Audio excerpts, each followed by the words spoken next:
మీకు ఒక విషయం చెప్పనా, మీరు అవునన్నా కాదన్నా మనుషులు అవకాశవాదులు. కరెక్ట్ గా ఒక సిచ్యువేషన్ వచ్చిందనుకోండి, ఫర్ సపోజ్ ఒక మనిషికి భయంకరంగా ప్రాబ్లమ్స్ వచ్చినాయనుకోండి, అతని యొక్క అసలు రూపం బయటపడుతుంది. నిజం చెప్పాలంటే అదే అతని అసలు రూపం. అలాంటి అసలు రూపాలు తెలియకుండా మొహానికి ముసుకేసుకొని నిజం చెప్పాలంటే నేను మంచోణ్ణి, నేను చాలా ఉత్తముణ్ణి అని చెప్పేసి కొన్ని ట్యాగ్ లైన్ తగిలించుకొని చాలా మంది మన చుట్టూ తిరుగుతూ ఉంటారు. నిజం చెప్పాలంటే మనం కూడా తిరుగుతూ ఉంటాం. అది వాస్తవం. ఇక్కడ నేను చెప్పొచ్చే పాయింట్ ఏంటంటే, ప్రతి మనిషికి కొన్ని పర్సనల్ విషయాలు ఉంటాయన్నమాట. అంటే మనకి మాత్రమే తెలిసిన మన జీవితంలో జరిగిన కొన్ని విషయాలు. చాలా మంది పాపం అమాయకంగా వాళ్ళు ఏం చేస్తారంటే, తనకి బాగా దగ్గరైన వాళ్ళకి వాళ్ళ ప్రాబ్లమ్స్ చెప్పుకుంటారు. బేసికల్గా మనం ప్రాబ్లమ్స్ చెప్పుకోవడానికి కూడా మెయిన్ రీజన్ ఒకటి ఉంది. ఎందుకంటే దానికి వాళ్ళ దగ్గర ఏదన్నా సొల్యూషన్ ఉంటుందని చెప్పేసి మనం వాళ్ళకి సమస్య చెప్తాం. చెప్పిన తర్వాత మీ అదృష్టం కొద్దీ వాళ్ళు మంచి వాళ్ళే అనుకోండి, మీ మంచి కోరి ఏదో ఒక సలహా ఇస్తారు.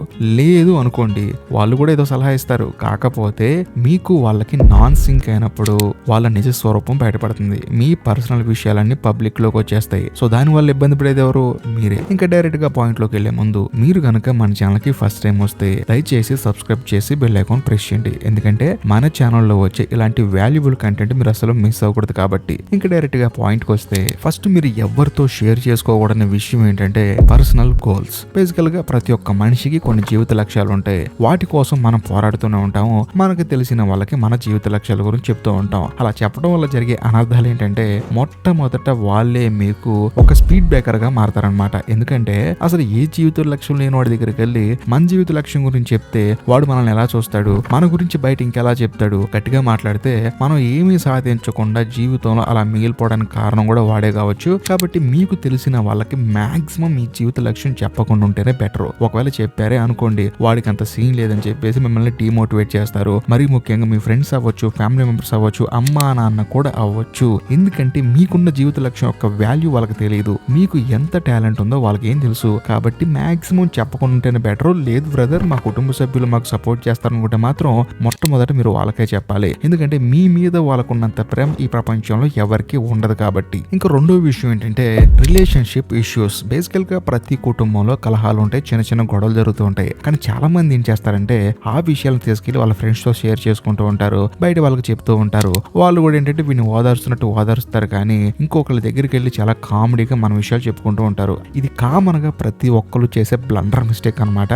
దయచేసి ఈ మిస్టేక్ ఎవ్వరూ చేయకండి. ఎందుకంటే కుటుంబం అన్నాక ప్రతి ఒక్క కుటుంబంలో గొడవలు జరుగుతూనే ఉంటాయి. ఆ గొడవల్లోకి రోడ్డు మీద పోయి ఎవడో గొట్టంగా ఇంటికి తీసుకొచ్చి వాడిని జడ్జిగా చేసి మీరు ముద్దాలుగా నుంచొని వాడిచ్చే తీర్పు కోసం అస్సలు ఎదురు చూడమాకండి. మీ కొంపలో సమస్యలుంటే మీరే తీర్చుకోండి. ఒకవేళ తీరట్లేదా, మీ కుటుంబ సభ్యులు ఎవరైతే పెద్ద తరహాగా వ్యవహరిస్తారో వాళ్ళని మాత్రమే మీరు అప్రోచ్ అవ్వండి. అలా కాకుండా రోడ్డు మీద ఎవడబడితే వాడితో గట్టిగా మాట్లాడితే మీ బెస్ట్ ఫ్రెండ్ ని కూడా ఇలాంటి విషయాల్లో ఇన్వాల్వ్ చేయొద్దు. ఎందుకంటే వాడేం పెట్టిపోవట్లేదు కదా, వాడు కూడా ఒక మనిషే. కాబట్టి నేను చెప్పొచ్చేది ఏంటంటే, మీ కుటుంబాన్ని చాలా క్లోజ్ గా అబ్జర్వ్ చేసి ఒక పెద్ద మనిషి తరహాగా ఉండి ఒక పెద్ద మనిషిని అప్రోచ్ అవ్వండి. దాని వల్ల రిలేషన్స్ పాడకుండా ఉంటాయి. మరీ ముఖ్యంగా కుటుంబ సభ్యుల మధ్య కలహాలు పెరగకుండా ఉంటాయి. కుటుంబ సభ్యుల మధ్య కలహాలు కంటిన్యూస్ గా ఉంటూనే ఉంటాయి. వాటిని ప్రేమతో నెగ్గాలి తప్ప ఇంకో గొట్టంగానే తీసుకొచ్చి వాడిని హీరో చేసి మీరు జీరో అవ్వద్దు. ఎందుకంటే ఎన్ని గొడవలున్నా కుటుంబ సభ్యులు కుటుంబ సభ్యులే. కాబట్టి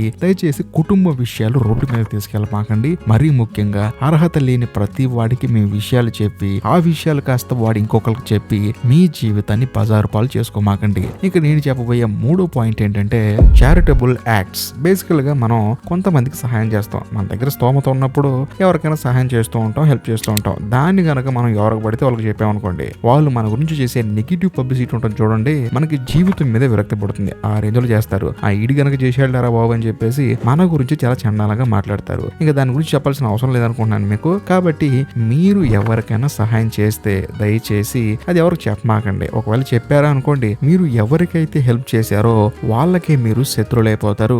ఆ రేంజ్ లో మీకు బయట పబ్లిసిటీ ఇస్తారనమాట. కాబట్టి మీరు ఎవరికైనా హెల్ప్ చేస్తే దయచేసి ఎవరికి చెప్పకండి. ఇంకా last and final, future plans మాత్రం ఎవరికి చెప్పకండి. ఎందుకంటే వాడి ఫ్యూచరే వాడికి తెలియదు. అలాంటిది మీ ఫ్యూచర్ గురించి మీరు ప్లాన్స్ చెప్పారనుకోండి, వాడికి ఏం అర్థం కాదు. మరి ముఖ్యంగా మీ కుటుంబ సభ్యులకైతే అసలు చెప్పమాకండి. ఎందుకంటే ఉన్నది సరిగ్గా చేయట్లేదు, ఇక వీటి ఫ్యూచర్ ఏంటి అని చెప్పేసి మిమ్మల్ని డిస్కరేజ్ చేస్తారు. అది తోడపుట్టిన వాళ్ళు అవ్వచ్చు, మీ బంధువులు అవ్వచ్చు, మరీ ముఖ్యంగా మిమ్మల్ని తక్కువ అంచనా వేసే మీ అమ్మా నాన్న కూడా అవ్వచ్చు. కాబట్టి మీ ఫ్యూచర్ ప్లాన్స్ ఎవరికి చెప్పకండి. కాబట్టి నేను చెప్పొచ్చేది ఏంటంటే, వీటన్నిటిని ఎవరికి చెప్పాల్సిన అవసరం లేదు. ఎందుకంటే మీరేం తప్పు చేయట్లేదు. లేదు. కాబట్టి ఈ విషయాలన్నీ మీరు ఎవరితో షేర్ చేసుకోమాకండి. ఒక్క ముక్కలో నేను చెప్పొచ్చేది ఏంటంటే ఈ సమాజంతో మాక్సిమం మీరు డిస్కనెక్ట్ అయిపోయి మీ పనిలో మీరు బిజీ అయిపోండి. అంతే, అంతకుమించి ఏమీ లేదు. ఈ వీడియో మీకు నచ్చితేనే లైక్ చేయండి, షేర్ చేయండి, కామెంట్ చేయండి. నచ్చకపోతే చేయాల్సిన అవసరం కూడా లేదు. ఏది ఏమైనా ఇప్పటికీ మీరు మన ఛానల్ సబ్స్క్రైబ్ చేసుకోకపోతే దయచేసి సబ్స్క్రైబ్ చేసి బెల్ ఐకాన్ ప్రెస్ చేయండి. బాయ్.